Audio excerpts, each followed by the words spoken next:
নাটকটি শুরু হয় আমাদের নারী মুখ্য চরিত্র সুকে নিয়ে, যিনি একজন সার্জন। অপারেশন শেষ করে রোগীর থেকে ছুটি পাওয়ার সাথে সাথেই তিনি দেখতে পান তার প্রেমিক অনেকগুলো কল করেছেন এবং ক্ষিপ্ত হয়ে মেসেজ করেছেন, তোমার রোগী বেশি গুরুত্বপূর্ণ না তোমার প্রেমিকের জন্মদিন। আমি ঠিকানা পাঠাচ্ছি, এখানেই এখনই চলে আসো। এরপর সু তাড়াতাড়ি একটি উপহার নিয়ে ক্লাবে পৌঁছে যায় তার প্রেমিকের কাছে। আমরা দেখি তার প্রেমিক জিয়ান ও তার বন্ধুদের সাথে পার্টি করছে এবং একজন মেয়েকে জড়িয়ে ধরছে। তখন জিয়াং এর এক বন্ধু তাকে জিজ্ঞাসা করে, তুমি যদি এভাবে অন্য মেয়ের সাথে থাকো তাহলে সু তো তোমাকে দেখে ছেড়ে দেবে। তখন জিয়াং উত্তর দেয়, একদম না, সে আমাকে ছাড়া থাকতেই পারবে না। সে তার পরিবারের অবৈধ মেয়ে, তার আর কোনো উপায় নেই আমার ছাড়া। যখন সু এসব কথা শুনে সে খুবই ধাক্কা খায়। তারপর সে ক্লাবে এসে পৌঁছাতেই জিয়াং খুব রূঢ়ভাবে তার সঙ্গে কথা বলতে থাকে এবং বলে, তুমি কত দেরি করেছো, এখনই আমাকে ক্ষমা চাও। কিন্তু সু ক্ষমা চায় না, বরং রেগে গিয়ে সেখান থেকে চলে যেতে থাকে। তখন জিয়াং আর তার হাত ধরে থামিয়ে বলে, তুমি আমার জন্মদিনে কিভাবে চলে যেতে পারো? তখন সু বলে, ভালোই হয়েছে তুমি মনে করিয়ে দিলে যে আজ তোমার জন্মদিন। এরপর সে তার উপহারটা তার দিকে ছুঁড়ে ফেলে এবং ফুল দিয়ে তার মুখে আঘাত করে ও বলে, আমি তোমাকে ছেড়ে দিচ্ছি। এই কথা বলে খুব কুল ভঙ্গিতে সম্পর্ক ভেঙে দেয় এবং সেখান থেকে চলে যেতে থাকে। তারপর সু হঠাৎ পা পিছলে পড়ে যেতে থাকে। তখন আমাদের মূল পুরুষ চরিত্র দুহান এসে তাকে বাঁচায় এবং বলে, তোমার চোখ তো পুরো লাল হয়ে গেছে, মনে হচ্ছে প্রেমিকের সঙ্গে ব্রেকআপ হয়েছে, তাহলে একটা নতুন প্রেমিক কেন খোঁজা যায় না? এই কথা শুনে সু হঠাৎ তাকে চুমু খেতে শুরু করে। তখন দুহান বলে, দেখছি তোমার এক্স বয়ফ্রেন্ড এখনো আসছে। তখন সু বলে, আমি ওকে দেখতে চাই না। তখন দুহান বলে, ঠিক আছে, তাহলে আমি তোমাকে নিয়ে যাচ্ছি। এরপর সে সুকে নিয়ে একটি হোটেল রুমে নিয়ে যায় এবং বলে, তুমি বিশ্রাম নাও, আমি চলে যাচ্ছি। কিন্তু সু হঠাৎ তাকে টেনে ধরে বলে, এখন থেকে যাও না। তারপর দুহান সুকে চুমু খেতে শুরু করে এবং তারা দুজনেই একসাথে রাত কাটায়। পরদিন সকালে যখন দুজনে জেগে ওঠে তখন দুহান তার শার্ট পরতে থাকে এবং সু অবাক হয়ে তাকে দেখে চিনে ফেলে। এরপর আমাদেরকেও একটি ফ্ল্যাশব্যাক দেখানো হয়। দুহান সেই স্কুল ট্রান্সফার হয়ে আসে যেখানে সু পড়তো, আর সব মেয়েরা বলতো সে একজন বুলির মতো আচরণ করে। ফ্ল্যাশব্যাক শেষ হলে দুহান সুকে বলে, আমি তোমাকে মনে রেখেছি। সু তখন অবাক হয়ে যায়, ভাবে আমি দুহানের সঙ্গে রাত কাটালাম কিভাবে। তারপর সে ভাবে, হ্যাঁ মনে পড়ছে, গ্র্যাজুয়েশনের দিন ওর একটা অ্যাক্সিডেন্ট হয়েছিল, তাই তো? সে জিজ্ঞাসা করে, তুমি কি সত্যিই দুহান? তখন দুহান বলে, হ্যাঁ, এবং মনে মনে ভাবে, এখন আর কাউকে আমি সুকে ছিনিয়ে নিতে দেবো না। এখন সময় সুয়ের মায়ের ফোন আসে এবং ফোনে তার মা চিৎকার করে বলে, তুমি জিয়াংয়ের সঙ্গে ঝগড়া করলে কিভাবে? এখনই গিয়ে ওর কাছে ক্ষমা চাও, না হলে আমার সব প্রচেষ্টা ব্যর্থ হয়ে যাবে। তখন সু বলে, মা আমি ওর সঙ্গে ব্রেকআপ করেছি এবং আমি ওর কাছে ক্ষমা চাইবো না। এই কথা বলে সু ফোন কেটে দেয়। তারপর দুহান সুকে বিয়ে প্রস্তাব দিতে শুরু করে এবং বলে, তুমি আমাকে বিয়ে করো। এই কথা শুনে সু অবাক হয়ে যায়। তারপর দুহান বলে, আসলে ব্যাপারটা হলো আমার পরিবার খুবই শক্তিশালী, তাই অনেক মেয়ে চায় আমার স্ত্রী হতে, কিন্তু আমি কোনো ব্যবসায় বিয়ে করতে চাই না। আমি মনে করি আমাদের দুজনের জন্য এটা সেরা সিদ্ধান্ত হবে। তখন সু বলে, কিন্তু আমি তো এক অবৈধ কন্যা মাত্র। তখন দুহান বলে, এটা আমার কোনো গুরুত্ব দেয় না, আর আমার পরিবারও দেবে না। আমার আর কোনো বিকল্প নেই তোমাকে ছাড়া, কারণ তুমিই সেরা। এই কথা শুনে সু খুব ভালো অনুভব করে এবং সঙ্গে সঙ্গে বলে, তাহলে আমরা কবে বিয়ের সার্টিফিকেট নিতে যাচ্ছি?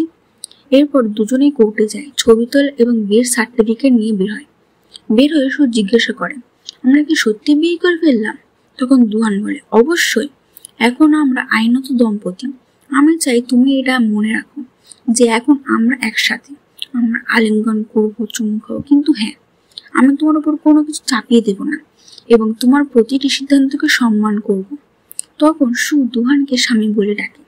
এতে দুহান খুব খুশি হয় এবং বলে, যখন তুমি পুরোপুরি প্রস্তুত হবে তখন আমি তোমার জন্য একটি জাঁকজমকপূর্ণ বিয়ে অনুষ্ঠান করব। তারপর সু দুহানকে জানায় যে আমি একজন ডাক্তার, তাই জরুরি পরিস্থিতিতে আমাকে কাজে যেতে হয়, ফলে আমি ব্যস্ত থাকবো। তখন দুহান বলে, ডাক্তাররা তো সত্যিই শ্রেষ্ঠ, আমি তোমার পুরোপুরি পাশে থাকবো এবং সাহায্য করব। সু মনে মনে ভাবে, কারো কাছ থেকে সম্মান পেলে কেমন ভালো লাগে। তারপর দুহান বিয়ের সার্টিফিকেটের ছবি তুলে নিজের সোশ্যাল মিডিয়াতে পোস্ট করে। সু সেটা দেখে ভাবে, মনে হচ্ছে ও ওর পরিবারকে জানাচ্ছে। তখন সুর কাছে ছবি চায় এবং নিজের সোশ্যাল মিডিয়াতে পোস্ট করে। এরপর আমরা দেখি দুয়ানের দাদিমা হঠাৎ সোশ্যাল মিডিয়াতে এই পোস্ট দেখে ফেলেন। বিয়ের সার্টিফিকেটের ছবি দেখে তিনি অবাক হয়ে বলেন, এটা কি আমার নাতি? তারপর তিনি দ্রুত দুয়ানের মা বাবাকে দেখান এবং বলেন, দেখো, আমাদের 1000 বছরের ব্যাচেলার এবারে বিয়ে করে ফেলেছে। এটা কত বড় খুশির খবর। তখন দুয়ানের মা বাবাও খুব খুশি হয়ে পড়েন এবং দাদিমা তাড়াতাড়ি গৃহ পরিচারিকাকে বলেন, আমাদের নাতবউকে স্বাগত জানানোর জন্য সব ব্যবস্থা করো। এরপর অন্যদিকে দেখা যায় জিয়াং তার অফিসে বসে আছে এবং সুকে মনে করছে, ভাবছে সে এখনো কেন মেসেজ পাঠায়নি। ঠিক তখনই হঠাৎ তার মা ও সেই মেয়েটি যাকে তার মা বিয়ের জন্য পছন্দ করেছে অফিসে চলে আসে। এখানে জিয়াং এবং তার মাকে বকতে শুরু করে, তোমার মনোযোগ কোথায়? তুমি কি এখনো সেই মেয়েটাকেই ভাবছো? দেখো, সে তো কেবল এক অবৈধ কন্যা, তাকে বিয়ে করে আমাদের পরিবারে কোনো লাভ নেই। তাই ওকে ভুলে যাও এবং চুপচাপ কোম্পানি আর তোমার বাগদত্তার দিকে মন দাও। তখন জিয়াং মায়ের কথা শোনে এবং বলে, হ্যাঁ মা। তারপর তার মা সেখান থেকে চলে যায়। এরপর অন্যদিকে দেখা যায় দুয়ান এবং সু এক রেস্টুরেন্টে লাঞ্চ করতে গেছে।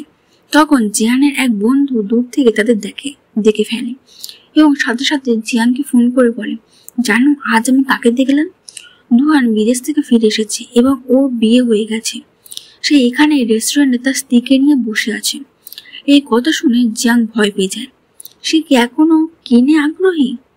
সে জিজ্ঞাসা করে সে কার সঙ্গে বিয়ে করেছে। এইদিকে দেখা যায় দুহান সুকে একটি বিয়ের আংটি দিচ্ছে এবং তার হাতে পরিয়ে দিচ্ছে। তখন সু জিজ্ঞাসা করে, তুমি কি সেই রহস্যময় লোক যে নিলামে এই দামি আংটিটা কিনেছিলে? দুহান বলে, হ্যাঁ, আমি জানতাম তুমি এটা পছন্দ করবে, তোমার তো নীল রং খুব পছন্দ। তারপর জিয়াং এর বন্ধু তাকে বলে, আমি মেয়েটাকে সামনাসামনি দেখিনি, কিন্তু পেছন থেকে একদম সুয়ের মতো লাগছে, একটু কাছে গিয়ে ছবি তুলে তোমাকে দেখায়। সে কাছে যায় এবং ছবি তোলার চেষ্টা করে। এই সময় দুয়ান সুয়ের ঠোঁটে মুছতে কাছে আসে, ফলে জিয়াং এর বন্ধু ঠিক মতো সুয়ের মুখ দেখতে পায় না। সে মেসেজ করে বলে, আমি ওর মুখ দেখতে পারিনি, কিন্তু ও সু হতে পারে না, শুধু অবৈধ কন্যা, আর দুয়ানের মতো ক্ষমতাধর পরিবারের ছেলে এমন মেয়েকে বিয়ে করবে না। এই শুনে জিয়াং খুশি হয়ে হয়, কিন্তু যখন ভিডিও দেখে তখন সুয়ের পেছনে চেহারা দেখে ভয় পায়, একদম সুয়ের মতো লাগছে। তখন সে নিজেকে বোঝাতে থাকে, না, এটা সু হতে পারে না। তারপর সে তার অ্যাসিস্ট্যান্টকে ফোন করে বলে, চলো আমার সঙ্গে হাসপাতালে চলো, আমাকে সুয়ের সঙ্গে দেখা করতে হবে। তারপর দেখা যায় দুয়ান ও সু একসাথে হাসপাতাল এসেছে এবং সু বলে, আমাকে এখানে নামিয়ে দেওয়ার জন্য ধন্যবাদ, আমার সার্জারি একটু পরে। তখন দুয়ান বলে, স্বামী হিসাবে এটা আমার দায়িত্ব, তবে তুমি চাইলে আমাকে একটা উপহার দিতে পারো। তখন সু তার গালে চুমু দেয়, তাকে বিদায় জানায় এবং নিজের কাজে চলে যায়। সু হাসপাতালের ভিতরে চলে যায় এবং তখন দেখা যায় জিয়াং দৌড়ে হাসপাতালে পৌঁছায়। দুয়ানকে দেখে বলে, তোমাকে তো এখানেই পেলাম, এবং তাকে বিয়ের জন্য অভিনন্দন জানিয়ে জিজ্ঞাসা করে, তুমি এখানে কি করছো? তখন দুয়ান বলে, আমার স্ত্রী এই হাসপাতালে কাজ করে, তাই আমি তাকে নিতে এসেছি। এই কথা শুনে জিয়াং চমকে ওঠে, সু তো এখানে কাজ করে। তারপর সে তীর্যক ভাই বলে, তুমি এমন একজন মেয়েকে বিয়ে করলে যে চাকরি করে? ডাক্তারদের বেতন বেশি নয়, সারাদিন কাজ নিয়েই ব্যস্ত থাকে। তখন দুয়ান পাল্টা বলে, ডাক্তার হওয়া পৃথিবীর শ্রেষ্ঠ কাজ, আমি নিজেকে খুব ভাগ্যবান মনে করি যে আমার স্ত্রী একজন ডাক্তার, আমি তাকে সম্পূর্ণ সমর্থন করব। এই বলে দুয়ান চলে যায়। তখন জিয়াং চিন্তায় পড়ে যায়, ও কি সত্যিই সু? সে তার অ্যাসিস্ট্যান্টকে বলে, লাল ফুল অর্ডার করো, সুকে দিয়ে দাও, যদি ওর পছন্দ হয় তাহলে সে খুশি হয়ে আমার কাছে ফিরে আসবে। এরপর দেখা যায় সু সার্জারি শেষ করে বেরোলে দুয়ানের অ্যাসিস্ট্যান্ট ফুল নিয়ে আসে, কিন্তু সু ফুল নিতে অস্বীকার করে বলে, তোমার বসকে বলো আমি এখন বিবাহিত এবং আমাকে আর বিরক্ত না করতে বলো। এই বলে সে চলে যায়। অ্যাসিস্ট্যান্ট যখন ফিরে গিয়ে জিয়াংকে সব বলে, তখন জিয়াং হতবাক হয়ে যায়, সু বিয়ে করেছে, এটা কি সম্ভব? সে নিশ্চয়ই মিথ্যে বলছে। এরপর দেখা যায় জিয়াং এর মায়ের পছন্দ করা বাগদত্তা চাও এসে জিজ্ঞাসা করে, এখানে কি হচ্ছে? তখন অ্যাসিস্ট্যান্ট বলে, মিস সু সত্যিই বিয়ে করেছে, তার বন্ধুরা বলছে সে পোস্ট করেছে। তখন জিয়াং বলে, এটা সম্ভব না, যদি সে পোস্ট করতো তাহলে আমিও দেখতাম, নিশ্চয়ই এটা একটা নাটক, আমাকে হিংসা করানোর জন্য। সে সুকে মেসেজ পাঠায়, কিন্তু দেখে সু তাকে ব্লক করে রেখেছে।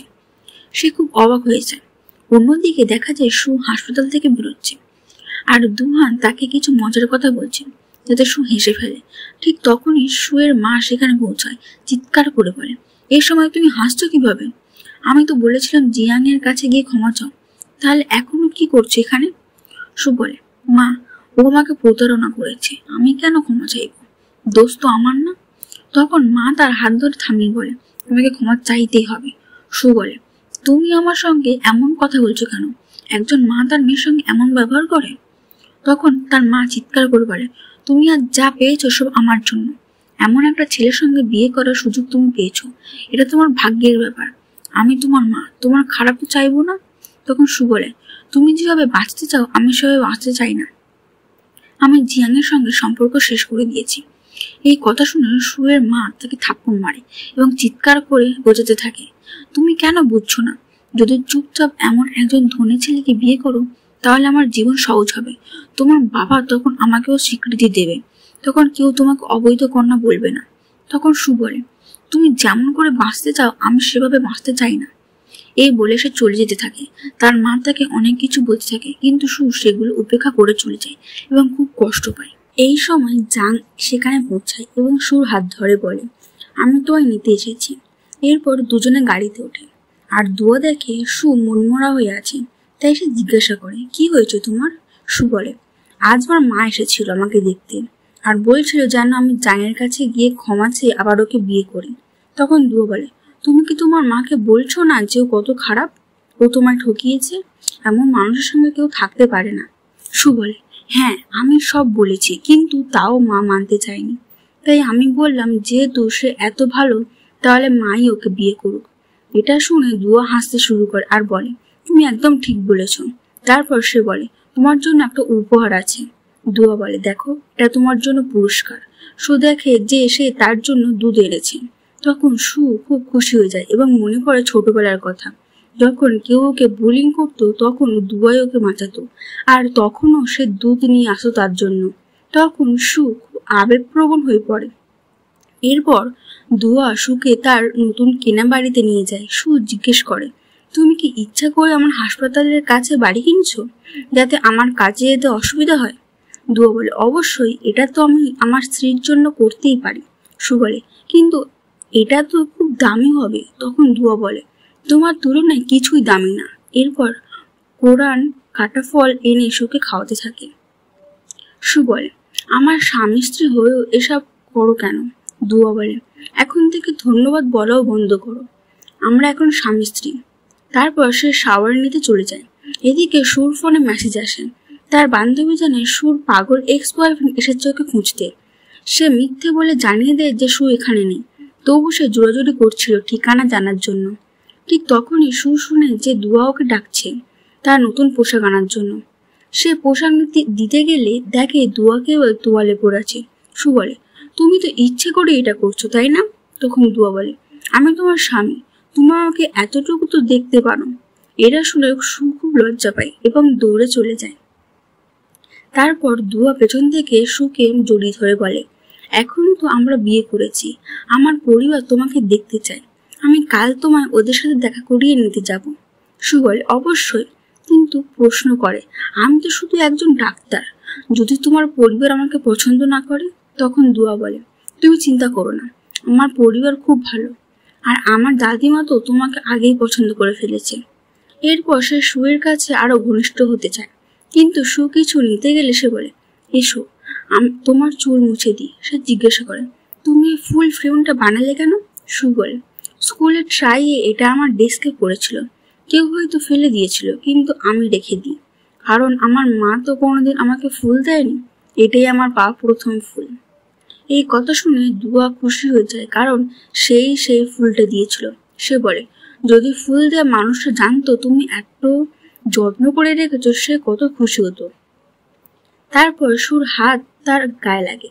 তখন দুয়া বলে, তুমি তো মনে হয় আমার শরীর ছোঁয়ার খুব আগ্রহ রাখো। সুর লজ্জায় পড়ে বলে, একদম না। তখন দুয়া তার হাত ধরে বলে, আমি জানি তুমি আমার প্রতি খুবই আগ্রহী, তুমি আমাকে ছুঁতে পারো। কিন্তু সুর লজ্জায় কম্বল দিয়ে নিজেকে ঢেকে ফেলে। তবুও দুয়া তাকে ছোঁয়ার সুযোগ দেয়। তারা চুমু খায়, কিন্তু দুয়া হঠাৎ থেমে যায় এবং বলে, আমি তোমার সঙ্গে সম্পর্ক করব না যতক্ষণ না তুমি পুরোপুরি তৈরি হও। পরদিন সকালে সু ও দুয়ার বাড়ির দিকে রওনা দেয়। সু বলে, তোমার পরিবার যদি জানতে চায় আমরা কিভাবে একে অপরকে চিনলাম, আমি কি বলবো? দুয়া বলে, বলো আমি তোমার প্রেমে একতরফা পড়েছিলাম আর তারপর তোমার পেয়ে গেছি। সু বলে, তোমার পরিবার তো বুঝে যাবে আমি মিথ্যা বলছি। এমন সুপুরুষ মানুষ একতরফা প্রেমে পড়বে? দুয়া বলে, কেন নয়? সু আরো জিজ্ঞেস করে, তোমার পরিবার তো নিশ্চয়ই জানে আমি আগে জানের সঙ্গে ছিলাম, তখন কি বলবো? তখন দুয়া বলে, বলবে আমি তোমাকে জানের কাছ থেকে ছিনিয়ে নিয়েছি। এরপর আমরা দেখি দুয়ার মা, বাবা ও দাদিমা তারা খুবই উত্তেজিত হয়ে সুয়ের সঙ্গে দেখা করার জন্য প্রস্তুত হয়। এরপর গৃহপরিচারিকা এসে জানায় ওরা এসে গেছে। তারপর সু ও দুয়ান যখন বাড়িতে ঢোকে তখন সু দেখে, আচ্ছা এই হলো এক ধনী পরিবারের স্টাইল। তাদের সাজ পোশাক আর আচার আচরণ থেকে সু বেশ অবাক হয়, ভাবে এরা কি করছে এসব। সু যখন দুয়ানের বাবা মাকে আঙ্কেল আন্টি বলে সম্ভাবনা জানায় তখন দাদিমা দ্রুত বলেন, আঙ্কেল আন্টি কেন বলছো? ওদের মা বাবা বলবে আর আমাকে দাদি বলবে। এরপর দুহানের মা এসে সুকে জড়িয়ে ধরেন, তিনি খুব খুশি দেখাচ্ছিলেন। এরপর মা বাবা আর দাদি সবাই মিলে সুখ চারপাশে ঘোরাঘুরি করতে থাকে। তখন দুহান বলে, তোমরা আমার স্ত্রীকে ভয় পাইয়ে দেবে নিশ্চয়ই। তখন মা ও দাদি সুয়ের পাশে বসে তার সঙ্গে গল্প করতে শুরু করে এবং দুহান সম্পর্কে নানা মজা সমালোচনা করে। তখন দুহান বলে, তোমার কি আমার মার দাদি না? মা বলে, তুমি চুপ করে বসো। কিন্তু দুহান কথা না শুনে সুয়ের পাশে বসে যায় এবং বলে, আমার স্ত্রী আমাকে খুব ভালোবাসে, আমার সবকিছুই তার ভালো লাগে, ইভেন আমার হ্যান্ডসাম মুখটাও। তারপর সে সুয়ের হাত ধরে তার মুখে স্পর্শ করিয়ে বলে, বউ আমার হ্যান্ডসাম মুখটা ছুঁয়ে দেখো। এই দৃশ্যে দেখে মা, বাবা আর দাদি সবাই খুব খুশি হয়। এরপর দাদি দ্রুত সুর ফোন নাম্বার নিয়ে নেন এবং তাকে অনেক উপহার দিতে শুরু করেন। তখন সু বলে, আমি এত দামি উপহার নিতে পারি না। তখন দুহান বলে, আমার দাদি দিচ্ছেন বলেই তো নিচ্ছ, নাও। এরপর পরিবারের সবার সঙ্গে দেখা করে সু ও দুহান বাইরে আসে। দুহানের মা আর দাদি চায় না সু চলে যাক, কিন্তু শেষমেশ বলে, নিজের খেয়াল রাখো। তারপর তারা গাড়িতে ওঠার সময় হঠাৎ করে একটা কুকুর দৌড়ে আসে আর সু কুকুরটাকে দেখে ভয় পেয়ে যায়। তারপর কুকুরটিকে তারা নিজের বাড়িতে নিয়ে যায় আর সু বলে, মানে তুমি এই কুকুরটাকে দত্তক নিয়েছিলে? এরপর সু মনে করে সে কুকুরটার কথা, ওদের স্কুল লাইফে ওরা কুকুরটিকে কিভাবে খুঁজে পায়। তখন সু কুকুরটির জন্য খুব কষ্ট পেয়েছিল। ও চেয়েছিল কুকুরটাকে দত্তক নিতে, কিন্তু ওর মা রাজি হননি। ফ্ল্যাশব্যাক এখানেই শেষ হয় আর সু খুব খুশি হয়। এরপর সে দুহানকে চুমু দিতে শুরু করে আর দুহান কুকুরটির চোখ বন্ধ করে দেয়। পরদিন সু হাসপাতালে যায় এবং তার সহকর্মী ও বন্ধুদের মাঝে বিয়ের গিফট বিতরণ করে। সবাই খুব আগ্রহী হয়ে জানতে চায় কে এই সুয়ের রহস্যময় স্বামী। তারপর যখন সু কাজ করছিল দুহান তাকে তার একটি ছবি পাঠিয়ে মেসেজে লেখে, তোমাকে খুব মিস করছি। সু তাকে হাসপাতালে আসতে বলে এবং বলে, আমি তোমাকে একজনকে পরিচয় করাতে চাই। সে তাকে একটি ছোট শিশুর সঙ্গে পরিচয় করে যে অসুস্থ এবং যার সময় খুব কম। দুহান এসে শিশুটির সঙ্গে অনেক কথা বলে ও বন্ধুত্ব করে। তারপর সু ও দুহান বাড়ি ফিরে আসে এবং সু দুহানকে জানায়, ওই ছিল আমার প্রথম রোগী, ও ক্যান্সারে আক্রান্ত এবং কোনোদিনও সুস্থ হবে না। সে একজন এতিম, তাই ওকে দেখে আমার খুব খারাপ লাগে। তবে একজন রহস্যময় ব্যক্তি ওর চিকিৎসার খরচ দিচ্ছে। সত্যি এমন ভালো মানুষও আছে যে এতিম শিশুর জন্য এত কিছু করছে। নিজের আত্মীয়রাও যখন কিছু করছে না তখন সেই ব্যক্তি ওকে গিফট পাঠায়, কিন্তু নিজের পরিচয় কখনো জানায় না। সব উপহারের সঙ্গে ওর সিগনেচারও থাকে। এরপর সে সেই গিফটের ছবি দুহানকে দেখায়। তখন দুহান বলে, কে জানে, হয়তো সে এসব তোমার জন্যই করছে। সু বলে, ও কিভাবে জানবে আমি কি? এই কথা শুনে দুহান রেগে যায়। সু এখনো বুঝতেই পারছে না যে সেই রহস্যময় লোকটা আসলে আমি। এইদিকে জিয়াং এর অ্যাসিস্ট্যান্ট তাকে রিপোর্ট দেয় যে সুয়ের স্বামী কোনো তথ্য এখনো পাওয়া যায়নি, কে সে জানা যায়নি। জিয়াং রেগে গিয়ে বলে, সে যদি সাধারণ কেউ হয় তাহলে আমি তার খোঁজ পাচ্ছি না কেন? অ্যাসিস্ট্যান্ট বলে, বস আপনি তো জানেন মেয়ে সু বিয়ে করেছে, তাহলে কেন আপনি এত খোঁজ নিচ্ছেন? জিয়াং বলে, আমি বিশ্বাস করি না, এটা মিথ্যে, ও বিয়ে করতেই পারে না। এতদিন তো আমার পেছনেই ঘুরছিল, এখন হঠাৎ করে আরেকজনকে বিয়ে করবে? ঠিক তখন অ্যাসিস্ট্যান্টের ফোন আসে এবং সে জানায়, বস আমি খোঁজ পেয়েছি, সু আর তার স্বামী এখনই এক অ্যামিউজমেন্ট পার্কে গেছে। জিয়াং বলে, তাহলে চলো ওখানে। এদিকে দেখা যায় দুয়ান ও সু সে শিশুটিকে নিয়ে অ্যামিউজমেন্ট পার্কে এসেছে। ওরা তাকে নিয়ে বিভিন্ন রাইডে চড়ছে, অনেক মজা করছে। জিয়াং পার্কে এসে ওদের খুঁজতে থাকে। অ্যাসিস্ট্যান্ট বলে, ওরা সম্ভবত রোলার কোস্টারে গেছে। ঠিক তখনই জিয়াং এর বাগদত্তা এসে সুকে নিয়ে ঠাট্টা শুরু করে। সু পাল্টা জবাব দেয়, কিন্তু সে থামে না। তখন সে বলে, তুমি এমন একটা ছেলেকে পেলে? তখন দুয়ান বলে, আমি তোমার ঠকবাজ জিয়াং এর চেয়ে অনেক ভালো। তারপর দুজন মিলে মেয়েটিকে বিদ্রুপ করে চলে যায়। জিয়াং রোলার কোস্টার থেকে নেমে আসে এবং খুব অসুস্থ দেখায়। এরপর দেখা যায় দুয়ান শিশুটিকে হাসপাতালে নিয়ে আসে এবং তাকে অনুপ্রাণিত করে, তুমি হাল ছেড়ো না, তুমি ঠিকই সুস্থ হবে। শিশুটির মন ভালো হয়ে যায় আর সু এটা থেকে খুব খুশি হয়। হাসপাতাল থেকে বের হওয়ার পর দুয়ান বলে, আমি গাড়ি নিয়ে আসছি, তুমি এখানে অপেক্ষা করো। ঠিক তখনই সুর মা সেখানে চলে আসে এবং আবার ঝগড়া শুরু করে। সে জোর করে সুকে নিয়ে যেতে চায়। ঠিক তখনই দুয়ান সেখানে এসে উপস্থিত হয় এবং সুর হাত ধরে দেখে সে কোথাও চোট পেয়েছে কিনা। সু খুব খুশি হয় দুয়ানকে দেখে, কিন্তু সুর মা দুয়ানকে উদ্দেশ্য করে চিৎকার করে বলে, তুমি কেন আমাদের মাঝে আসছো? তখন দুয়ান বলে, আমি সুয়ের বৈধ স্বামী, আমার সামনে আমার স্ত্রীকে এভাবে অপমান করা চলবে না। সে নিজের পারিবারিক পরিচয়ও জানায়। সুর মা জিজ্ঞাসা করে, তুমি কি সেই ধনী পরিবারের? তারপর হঠাৎ খুশি হয়ে যায়, তুমি তো তাহলে আমার জামাই, এখন তো আমরা এক পরিবার। তারপর সুকে ধমক দিয়ে বলে, তুমি আগে বলনি কেন? তারপর সে দুয়ানকে বলে, এই মেয়েটা খুব একগুঁয়ে, তোমার কথা না শুনলে আমাকে বলো, আমি ওকে শিখিয়ে দেবো। এই কথা শুনে দুয়ান রেগে যায় এবং বলে, একজন মা কি তার মেয়েকে এভাবে বলে? সু অনেক ভালো মেয়ে, একজন সাধারণ ডাক্তার, আমার চোখে ওর চেয়ে ভালো কেউ নেই। আমি তোমার মুখ থেকে এমন কথা শুনতে পারি না। তুমি কেমন মা যে তোমার মেয়েকে এমন একজন ছেলের সাথে পাঠাতে চেয়েছিলে যে তাকে ঠকিয়েছে?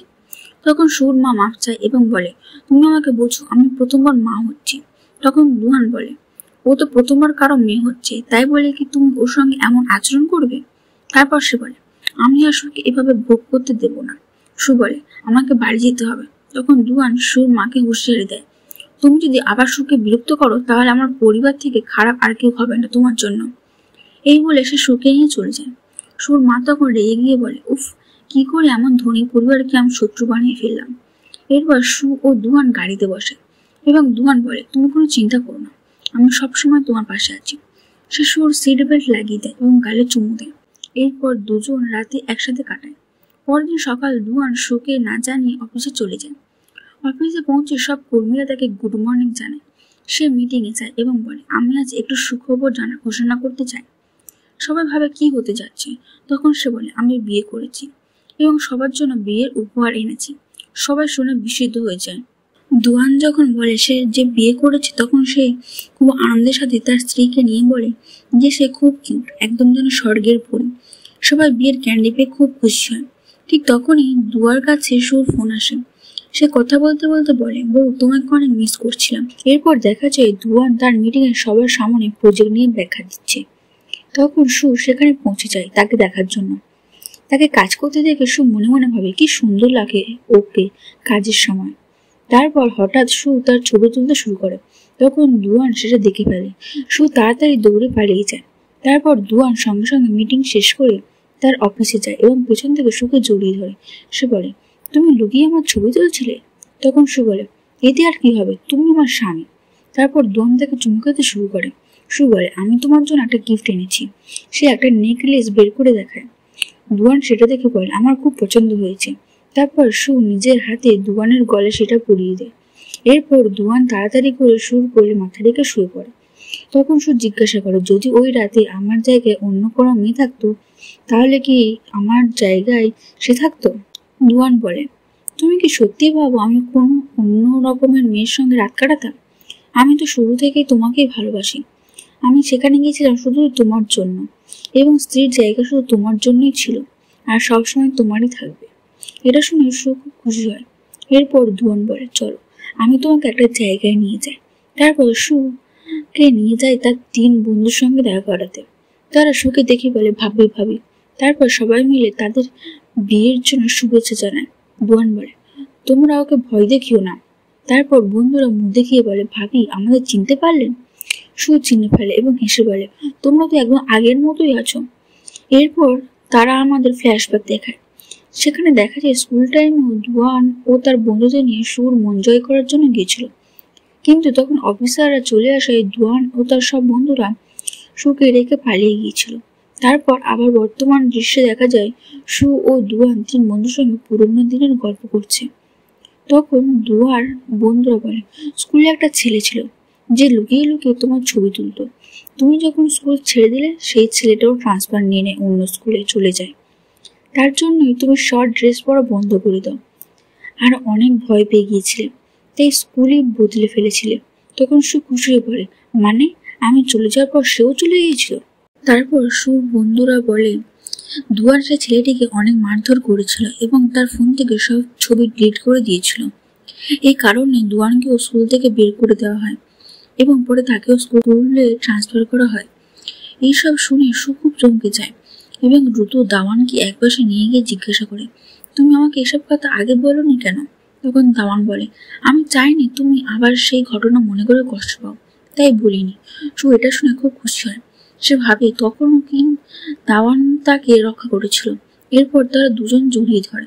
তারপর দুয়ানের বন্ধুরা তাদের ডাকে, এসো একসাথে বসে খাই। এরপর দেখা যায় দাওয়ান মদ খেয়ে মদ খাওয়ার ভান করছে, যেন মাতাল হয়ে গেছে।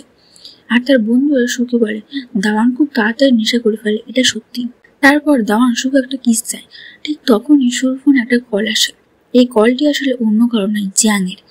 জিয়াং ফোনে বলতে থাকে, দেখো তুমি আমার ফোন ধরছো, মানে তুমি আমার ফোনের জন্য অপেক্ষা করছিলে। এদিকে দাওয়ান সুকে স্ত্রী বলে ডাকতে থাকে। আর ফোনের ওপাশে জিয়াং এটা শুনে প্রচন্ড রেগে যায়। সে বলতে থাকে, দেখো সু, তুমি কার সঙ্গে আছো? আমি তোমাকে শেষবারের মতো বলছি, আমার কাছে ফিরে এসো এবং নাটক বন্ধ করো। আমি জানি তুমি বিয়ে করোনি, এসব শুধু আমাকে জ্বালানোর জন্য করছো। তখন সু চিৎকার করে বলে, তুমি এখন শুধু একজন এক্স, বুঝলে? তোমার আর আমার কোনো সম্পর্ক নেই। আমাকে বিরক্ত করো না। আর হ্যাঁ, আর আমার স্বামী পেছনেও ঘোরাঘুরি করো না, না হলে আমি তোমাকে ছাড়বো না। এই কথা শুনে দাওয়ান খুব খুশি হয়। সুর এক বন্ধু তখনও জিয়াংয়ের পক্ষে কথা বলে, কিন্তু সু বলে, আমার ধৈর্যেরও একটা সীমা আছে। তুমি আমাকে অবৈধ মেয়ে বলে তুচ্ছ করছিলে, এখন বুঝলে আমি কেমন? এখন আমি তোমার কথা চিন্তাও করি না। আমি স্পষ্ট করে দিচ্ছি, আমি তোমাকে আর পছন্দ করি না। দয়া করে এসব সস্তা নাটক বন্ধ করো। তারপর সু ফোন কেটে দেওয়ার আগে বলে, তুমি জিজ্ঞেস করছো আমি কি করছি? আমি আমার স্বামীর সঙ্গে যা করে তাই করছি। এই বলে সে দাওয়ানের গালে চুমু দেয় এবং ফোন কেটে দেয়। জিয়াং এই সব থেকে ভীষণ উত্তেজিত হয়ে যায় এবং বারবার ফোন করতে থাকে। এটা দেখে বিবেক অন্য একটি মেয়ে রেগে যায় এবং ভাবে, আমি ওকে এত ভালোবাসি তবুও সে আমার দিকে তাকায় না, এখনো ওর কথা ভাবছে। তারপর সে জিয়াংকে শান্ত করতে চায়, কিন্তু জিয়াং চিৎকার করে বলে, তুমি চুপ করে বসো, আমি ওকে খুঁজে বের করবো। তারপর এক সহকারী এসে জিয়াংকে সুর লোকেশন জানিয়ে দেয়।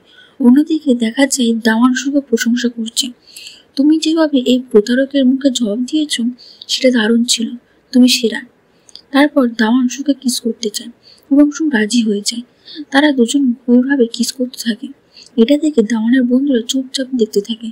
যখন সু ও দাওয়ান বুঝতে পারে বন্ধুরা তাদের দেখছে, সু তাড়াতাড়ি দাওয়ানকে ধাক্কা দিয়ে দূরে সরিয়ে দেয়। তখন বন্ধুরা মজা করে বলে, তোমরা চালিয়ে যাও, চাইলে আমরা অন্যদিকে মুখ ঘুরিয়ে নিই বা চোখ বন্ধ করি। সু লজ্জায় বলে, না না দাওয়ান, এবার একটু সিরিয়াস হও। বন্ধুরা বলে, সে সত্যিই খুব নেশাগ্রস্ত হয়ে গেছে, এটা তার প্রথমবার। তারা আসলে মিথ্যে বলছিল দাওয়ানের কথায়। তারপর দাওয়ান বলে, আমি ওয়াশরুমে যাচ্ছি, একটু ফ্রেশ হয়ে আসি। সে বেরিয়ে যেতে জিয়াং সেখানে পৌঁছে যায়। সে সুকে জোর করে টেনে নিয়ে যাওয়ার চেষ্টা করে। তখন দাওয়ানের বন্ধুরা এসে বাধা দেয় এবং বলে, তুমি তাকে নিয়ে যেতে পারো না। জিয়াং রেগে সুকে জিজ্ঞাসা করে, এই ছেলেদের মধ্যে কে তোমার সঙ্গে ছিল, যার কণ্ঠ আমি শুনেছি? সু দৃঢ়ভাবে বলে, সব শেষ হয়ে গেছে, তুমি আমাকে ঠকিয়েছ, আমি তোর সঙ্গে যাব না, এখন চলে যাও। তখন জিয়াং সামনে এগিয়ে যায়, কিন্তু দাওয়ানের বন্ধুরা সুর সামনে দাঁড়িয়ে পড়ে এবং বলে, তুমি যেই হও না কেন এখান থেকে বেরিয়ে যাও, আমাদের সামনে এজেন্টগিরি করার চেষ্টা করো না, এখানে তুমি কিছুই করতে পারবে না। জিয়াং খুব রেগে যায় এবং তার দেহরক্ষীদের ডেকে বলে যে এই লোকগুলোকে এখন এখান থেকে সরিয়ে দাও। সু বলে, তুমি চুপচাপ মানতে চাও না কেন, কেন বা আমার পেছনে পড়ে আছো?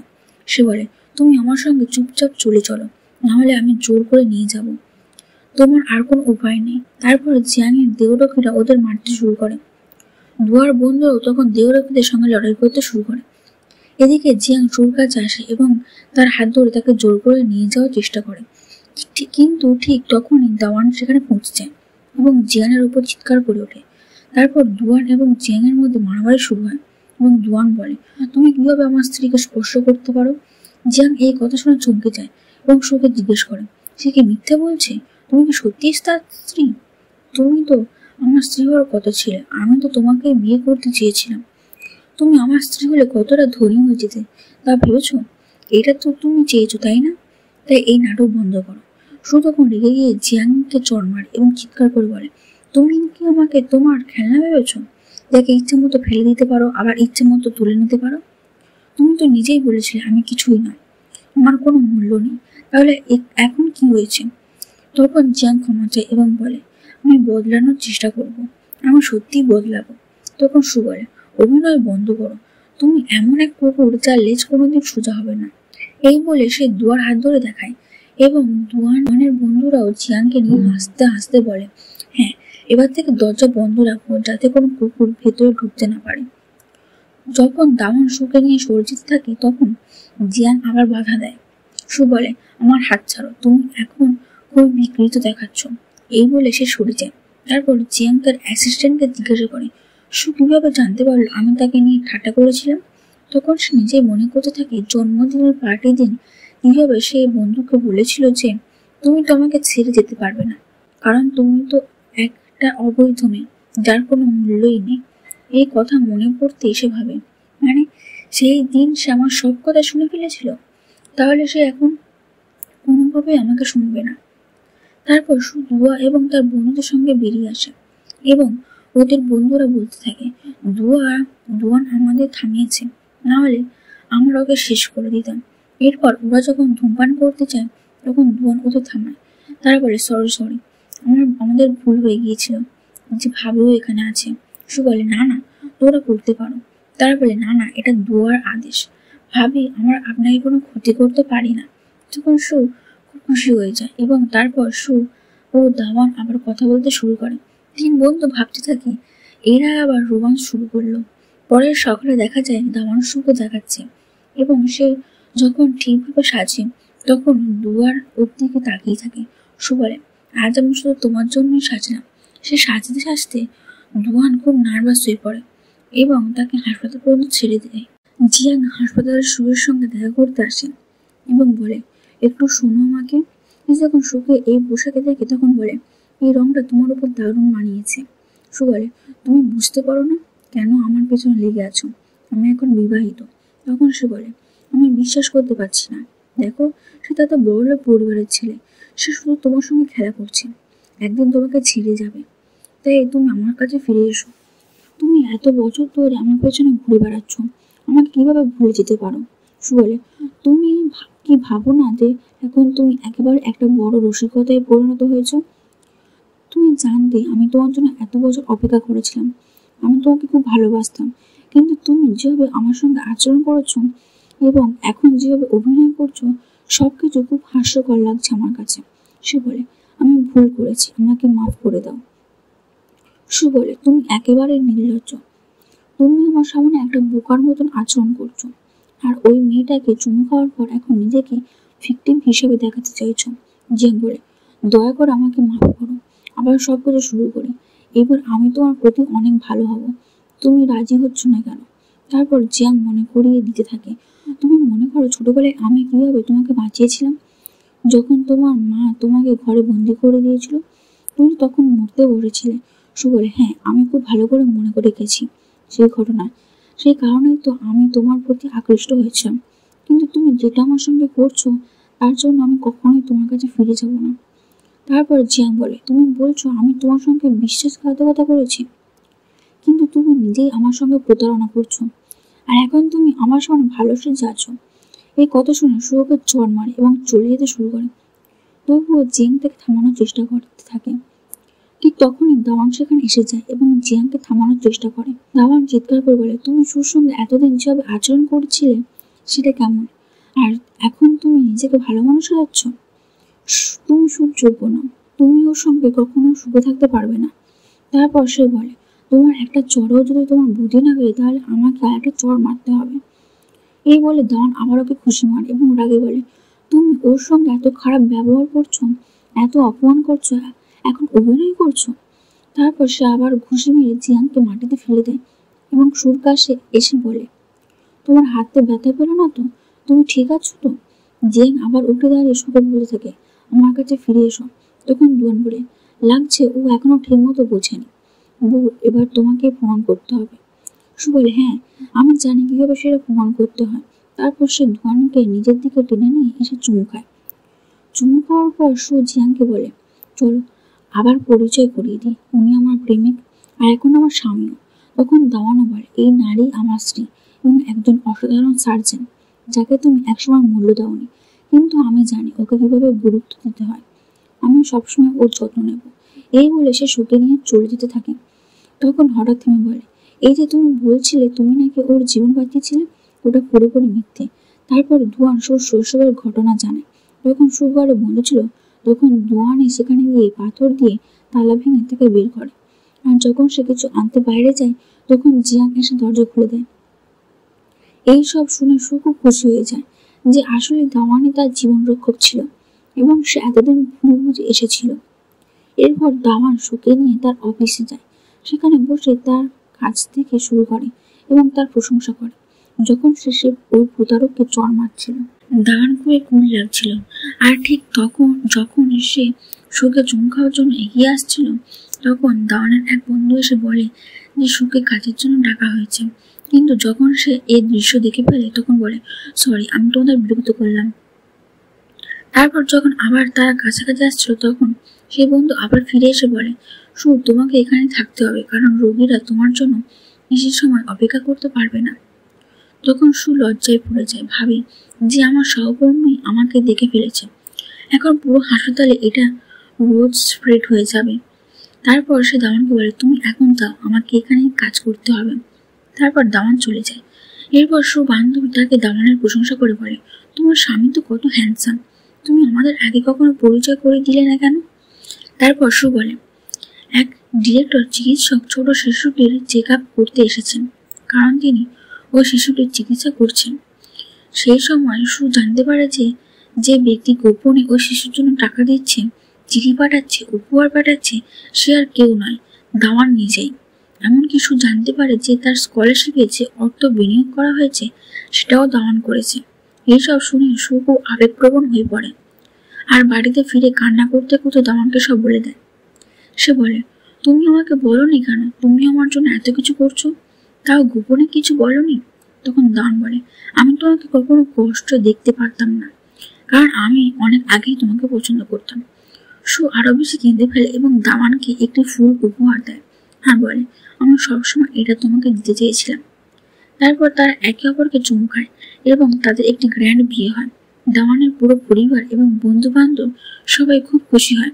বিয়ের পর তারা একসঙ্গে বসে আনন্দময় সময় কাটায়। তারা নিজেদের স্কুলের পুরনো ছবি দেখে, পুরনো দিনের স্মৃতি রোমন্থন করে এবং খুব খুশি হয়। এরপর এই নাটকের একটি সুখী সমাপ্তি হয়।